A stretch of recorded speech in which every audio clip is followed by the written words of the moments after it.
The Patriots, speaking of quarterbacks, they took a quarterback, Bailey Zappi from Western Kentucky, which means not Sam Howell from North Carolina. Jeez. And that means Candace Cooper is going, when is my guy going to go? Kainani Stevens is with Candace.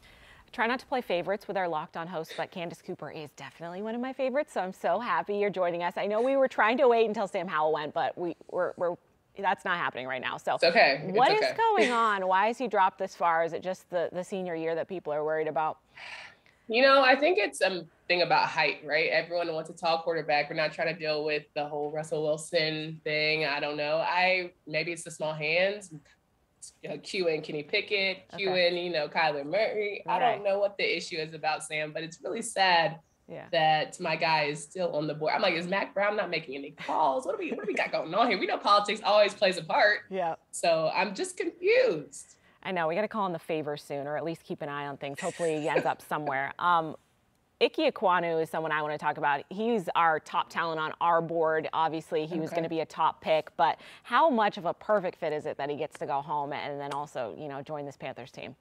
Is that not just a great story, right? You just have someone who's grown up in the system and been around, having a lot of guys, especially in the Raleigh area, get drafted and see them go off to do big things in other cities, but you get to stay right in the 704, and he's just a good kid who really just wants to play well and protect his quarterback, which clearly the Panthers need. They just need someone who's hungry and, uses the words like violence and wants to do whatever it takes to really kind of bring that guard position and guard play, up to snuff, which is what they desperately need over there in Charlotte. A lot of picks off the board already. Sam Howell, we don't know what's going on with that. Is there anyone else you're kind of looking at here in these later rounds that will kind of be able to get picked and make a difference?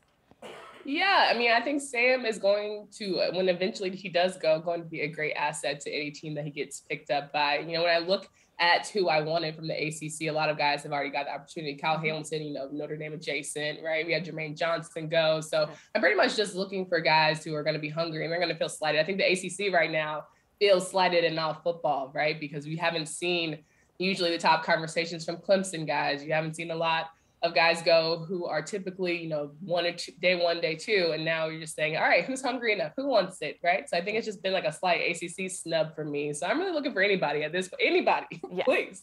Of the players that did get picked, though, we will say they ended up in good spots, right? So Kenny Pickett is going to Pitt, and that's another spot where you're like, okay, he's just going across town, and he's really going to be able to kind of hopefully develop and flourish in that role.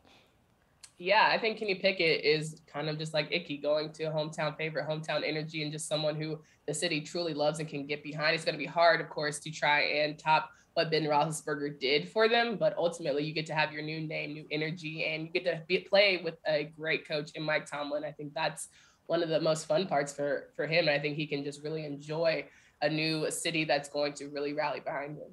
The lovely Candace Cooper, thank you for joining us. Locked On ACC will have your full coverage throughout today and whenever Sam Howell gets to go somewhere.